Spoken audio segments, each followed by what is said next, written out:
ईरानी media में breaking news दी जा रही है। न्यूज एक कार्गो शिप पर 2 मिसाइल धमाकों की है। धमाके रेवोल्यूशनरी गार्ड ने किए हैं। तस्वीरों में जहाज की हालत खस्ता लग रही है। ईरान ने ये चोट सुपर पावर को दी है। इस हमले को ईरान ने मिसाइल साइट पर बमबारी का बदला बताया है। अमेरिका जब ईरान पर बमबारी करता है तो ईरान बदले में कुवैत को मिसाइलों से फोड़ डालता है। ट्रंप जब ईरान नेवी को दहलाते हैं तो रेवोल्यूशनरी लड़ाके हॉर्मुज में तेल जहाजों को आग लगाते हैं। लेकिन अब ईरान, अमेरिका, इजराइल के बारूदी टकराव का एपिसेंटर है लेबनान। यहाँ फट रहे बम और मिसाइल अमेरिका इजराइल के रिश्तों को बिगाड़ सकते हैं, क्योंकि जिस तरह इजराइल यहाँ हिजबुल्लाह को मार रहा है उसे देख ट्रंप का कलेजा कांप गया है। ट्रंप ने नेतन्याहू से फौरन लेबनान में हमले बंद करने की अपील की है, लेकिन नेतन्याहू ने कहा है कि वो तब तक हिजबुल्लाह को बारूदी डोज देते रहेंगे जब तक लड़ाका ग्रुप का सफाया नहीं हो जाता। इजराइल के धमाकों को देख डर गए ट्रंप। बेरूत पर बमबारी, प्लेन से ट्रंप के उड़े होश।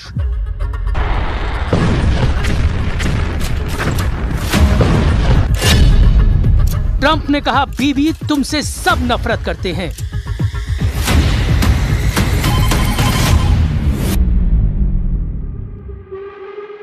ट्रंप की धमकी बारूद से ज्यादा विस्फोटक साबित हो गई है। नेतन्याहू आउट ऑफ कंट्रोल हो गए हैं। इजराइल के प्रधानमंत्री ने सुपर पावर की चेतावनी को अनदेखा कर दिया है। नेतन्याहू ने ऐलान किया है कि बेरूत को बर्बाद होने से कोई नहीं बचा पाएगा। नेतन्याहू ने ये बात ट्रंप को भी बता दी है कि इजराइल का स्टैंड बदला नहीं है, उसका प्लान एक्टिव है। तो क्या होगा ट्रंप के शांति प्रस्ताव का? क्योंकि ईरान ने कहा है कि अगर अब लेबनान पर एक भी बम फटा तो तेल अवीव में मिसाइलों की आंधी आएगी। ईरान की सेना ने चेतावनी दी है, अगर इजराइल ने लेबनान में हमला किया तो उसकी ओर से जवाब दिया जाएगा। इजरायली आर्मी की ओर से लेबनान में बमबारी और कई इलाके खाली करने की धमकी देने के बाद ईरान ने भी इजरायली इलाकों को खाली करने का मैसेज भेज दिया है। ईरान के खातम अल अंबिया सेंट्रल हेडक्वार्टर से इब्राहिम ज़ुल्फ़ागारी ने नेतन्याहू के नाम पैगाम भेजा है।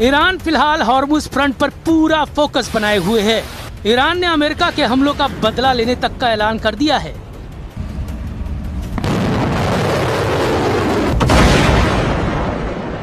वही तेवर, वही तेजी, वही स्टाइल, धमाके दर धमाके, मिसाइलों के, रॉकेट के, फास्ट बोट का एक्शन, रेवोल्यूशनरी फाइटर्स का दबदबा। ईरान ने अमेरिकी गुरूर को फिर से तोड़ दिया। अब की बार ये बताकर मारा है कि ईरान की हद में जो आया उसका सफाया तय है। ईरानी मीडिया रिपोर्टों के मुताबिक रेवोल्यूशनरी लड़ाकों ने पनामा के झंडा लगे एक जहाज को क्रूज मिसाइल से धुआं कर दिया है। असल में यह कार्गो जहाज अमेरिकी कंपनी MSC सरिस्का V का है, जिसे ओमान के तट पर करीब ईरानी युद्धपोत पर हमले के बदले में ईरान ने मिसाइल से दहलाया है।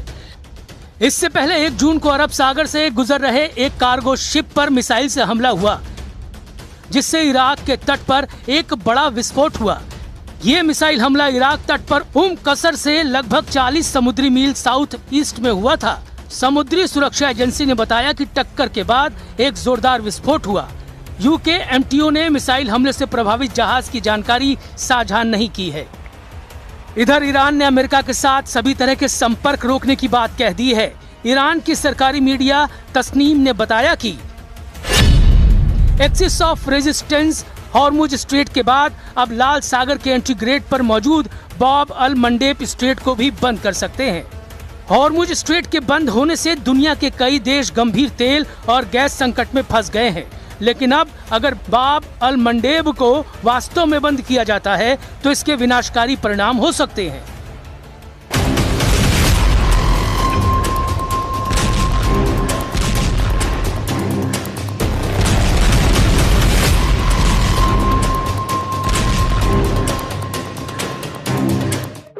ईरान ने दूसरा ऑयल रूट बंद किया तो हाहाकार मचना तय है, क्योंकि बाब अल मंडेब को गेट ऑफ टीयर्स यानी आंसुओं का द्वार भी कहा जाता है। बाब अल मंडेब एक बेहद संकरा समुद्री रास्ता है जो लाल सागर को अदन की खाड़ी और हिंद महासागर से जोड़ता है। इसके एक तरफ यमन है, दूसरी तरफ अफ्रीका के जिबूती और इरिट्रिया देश हैं। अपनी सबसे सकरी जगह पर यह सिर्फ 26 से 29 किलोमीटर चौड़ा है। फोर्ब्स के मुताबिक दुनिया के कुल समुद्री व्यापार का लगभग 12 से 14% हिस्सा इसी छोटे से रास्ते से होकर गुजरता है। एशिया से यूरोप जाने वाले लगभग सभी कमर्शियल कंटेनर जहाज यहीं से निकलते हैं। खाड़ी देशों से यूरोप और अमेरिका जाने वाले तेल और लिक्विफाइड नेचुरल गैस के टैंकर इसी रास्ते का इस्तेमाल करते हैं। यहाँ से रोजाना लगभग 40 से 50 लाख बैरल कच्चा तेल गुजरता है। इसलिए अगर ईरान वाकई इसे बंद करता है तो ऐसा कर वो पूरी दुनिया को रुला सकता है।